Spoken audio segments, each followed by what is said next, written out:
The gates are locked, the walls are manned, and inside the heart of the Roman Empire, people sleep believing themselves untouchable. It's August 24th, 410 AD. By sunrise, the Eternal City will be on fire, and an empire that ruled for over 1,000 years will learn that nothing lasts forever. But this isn't just a story about one night. It's about how the most powerful civilization on Earth collapsed from the inside long before barbarians ever reached the gates. The cracks in the foundation rewind 3 decades. Rome controls everything from Britain to Mesopotamia, 30 million people paying taxes to feed the beast. Legions guard frontiers thousands of kilometers apart. Roads connect distant provinces. Grain ships from Egypt feed the capital. On paper, it's still the superpower, but walk through Rome itself and you'll notice something wrong. The Senate building stands empty most days. Real decisions happen in Milan, or Ravenna, or wherever the emperor currently camps with his army. The old families with their ancient names still throw lavish parties, but their wealth comes from estates worked by desperate peasants, not conquest. The machinery still turns, yet nobody's quite sure who's driving anymore. Out on the frontiers, things are worse. Soldiers who once were Roman citizens now include Germanic warriors, Huns, Goths, anyone willing to hold a sword for pay. Some entire legions are just barbarian war bands with Roman badges. The empire discovered it's cheaper to hire foreigners than train citizens, which works great until you realize you've armed the people you're supposed to be defending against. In 378, this strategy explodes spectacularly at Adrianople. The Eastern Roman Emperor brings 60,000 men to crush a Gothic rebellion. The Goths bring cavalry. 2/3 of the Roman army dies in a single afternoon, including the emperor himself. It's the worst military disaster in centuries, and the message is clear. Rome can bleed. The Visigoths, the very people who won at Adrianople, don't vanish afterward. They negotiate a deal. Rome gives them land inside the empire in exchange for military service. Suddenly, tens of thousands of armed Goths are living in Roman territory, not as conquered subjects, but as semi-independent allies with their own king. His name is Alaric, the man at the gates. Alaric is everything Rome fears and needs simultaneously. He's a barbarian by birth, but grew up surrounded by Roman culture. He commands Gothic warriors, but wants Roman titles. For years, he plays the game, fighting for Rome, against Rome, making deals, breaking them, always pushing for recognition. Rome keeps dangling promises. They offer him military rank, then revoke it. They pledge land, then relocate him. In 401, he marches into Italy itself, not to destroy, but to negotiate. The Western Roman Emperor, Honorius, is a paranoid 20-something hiding in Ravenna, a swamp fortress where geography does the defending. He refuses to meet Alaric in person. His chief general, Stilicho, actually half Vandal himself, manages to push Alaric back, barely. For years, this dance continues. Alaric wants a seat at the table. Rome wants him to disappear. Neither gets what they want, and frustration builds on both sides, like pressure in a sealed pot. Then Rome makes its fatal mistake. In 408, Honorius orders Stilicho executed on suspicion of treason. Stilicho was the one general who understood how to manage barbarian allies, the one man Alaric respected. With him gone, the Roman army massacres the families of barbarian soldiers serving in Italy. Wives, children, thousands killed in coordinated attacks across multiple cities. The survivors flee straight to Alaric's camp. Now he has reinforcements and nothing left to negotiate. He marches on Rome itself, not once, but twice, besieging the ancient capital. Each time, Rome pays him off, thousands of pounds of gold, silver, silk. They buy time, not peace. The third time, Alaric doesn't come for gold. The insiders. By 410, Rome's walls haven't been breached by a foreign army in 8 centuries. But walls only work if the people inside want them to. The city is packed with refugees, slaves, Gothic prisoners of war, and Roman citizens who've watched their government betray everyone for decades. Alaric's army surrounds the city again in August. His troops cut the aqueducts. No fresh water flows. Food supplies dwindle. Inside, people who've never missed a meal start understanding what hunger means. The Senate sends envoys. Alaric's price is simple: land for his people and a formal alliance. Give him what he's asked for since the beginning. Rome's answer is silence. Honorius won't even respond from his fortified swamp. He's more concerned with his chicken coops than the capital bearing his empire's name. But someone inside Rome is listening. On the night of August 24th, the Salarian Gate swings open from within. Nobody knows for certain who opened it. Some sources say Gothic slaves. Others point to sympathetic Romans tired of their government's incompetence. Maybe it was someone who lost family in the barbarian massacres 2 years earlier. Whoever turned that key made a choice that changed everything. Alaric's warriors pour through like water through a cracked dam. For 3 days, the Eternal City becomes a treasure hunt with swords. Gold stripped from temples, libraries ransacked, palaces emptied. But here's what doesn't happen: systematic massacre. Alaric isn't interested in extermination. Churches become safe zones. His men are under orders. This is plunder, not genocide. Rome has been sacked before by its own generals during civil wars, and those were bloodier. This matters because it reveals what Alaric actually wanted all along: not destruction, recognition. Still, the psychological damage is catastrophic. Rome, the city that conquered the known world, has fallen to barbarians. News spreads like a shockwave across the Mediterranean. In Bethlehem, St. Jerome writes that the light of the world has been extinguished. In North Africa, Augustine begins writing The City of God to explain how Rome could fall under Christian rule. The myth of invincibility dies in 3 August days. Alaric leaves Rome loaded with plunder and captives, including the emperor's sister. He plans to cross into North Africa, where Rome's grain supply originates. Control the food, control the empire. But at the southern tip of Italy, his fleet gets destroyed by a storm. Weeks later, Alaric develops a fever. He's dead within days, possibly malaria. His men bury him in a riverbed, divert the water back, and execute everyone who witnessed the burial. His grave has never been found. The man who humiliated Rome vanishes into myth. But the Visigoths remain, and Rome still needs to deal with them.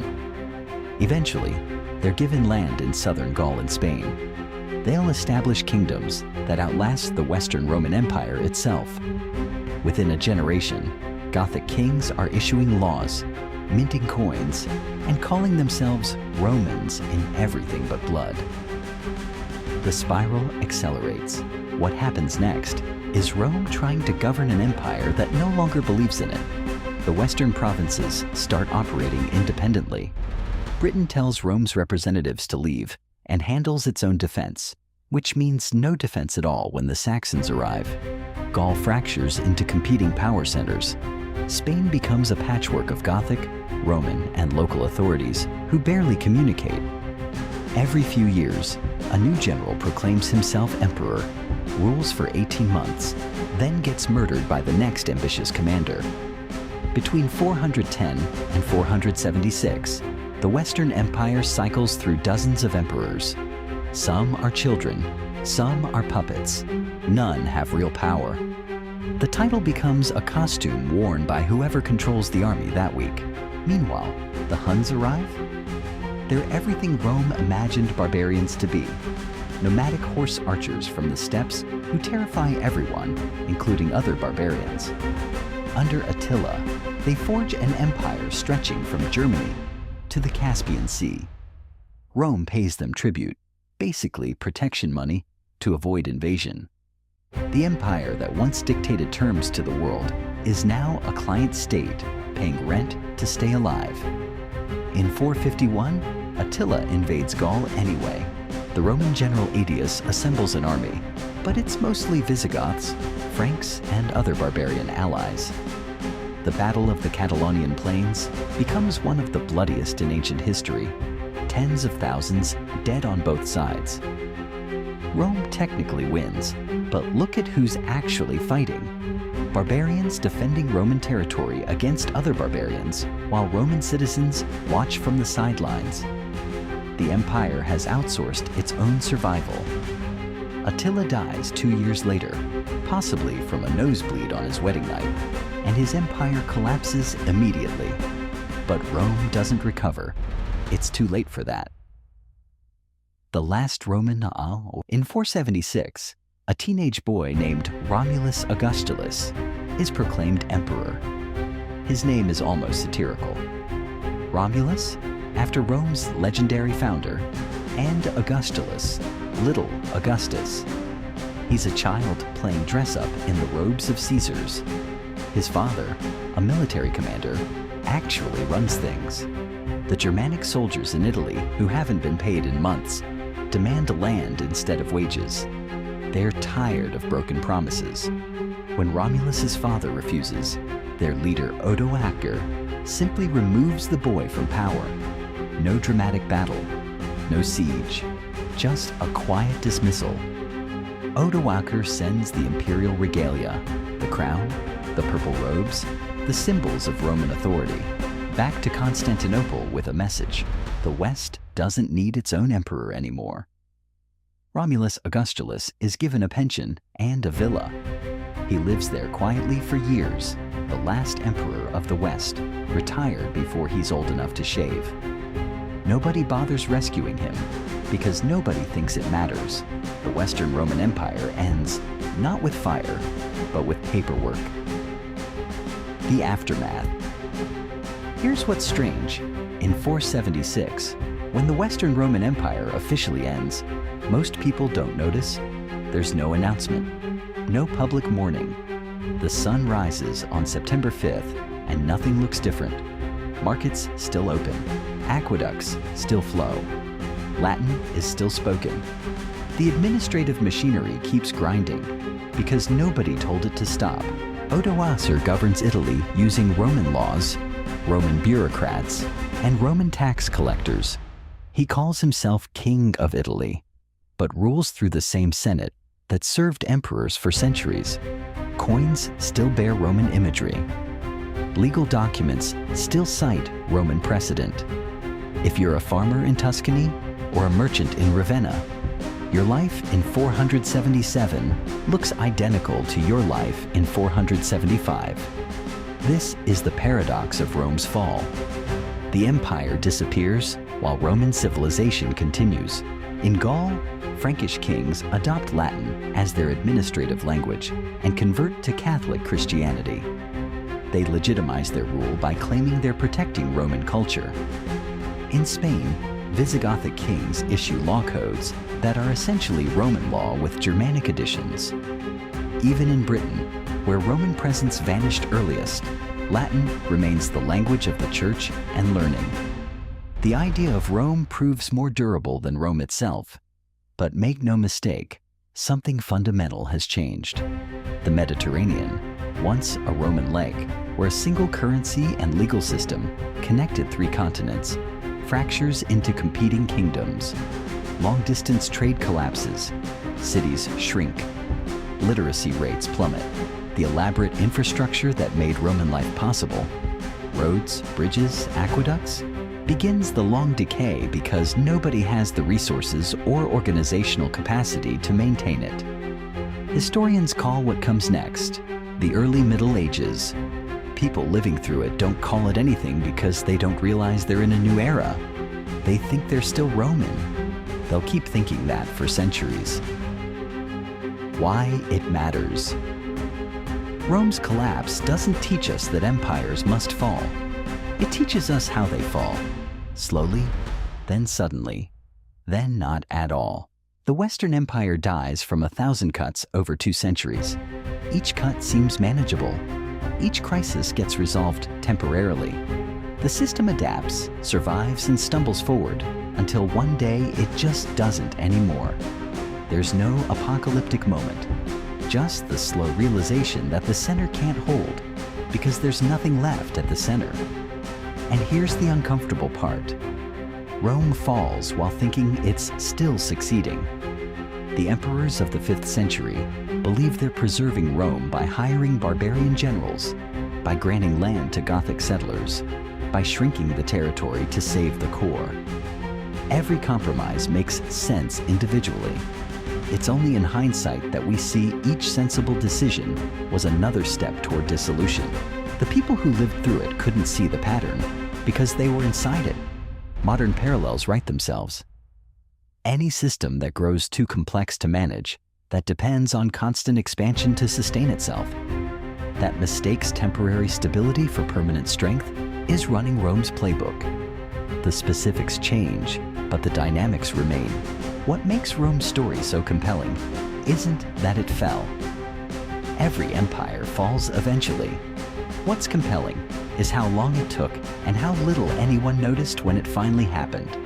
The Western Empire declines for 200 years, collapses in 476, and then continues in everything but name for centuries more. Even today, legal systems across Europe trace their roots to Roman law.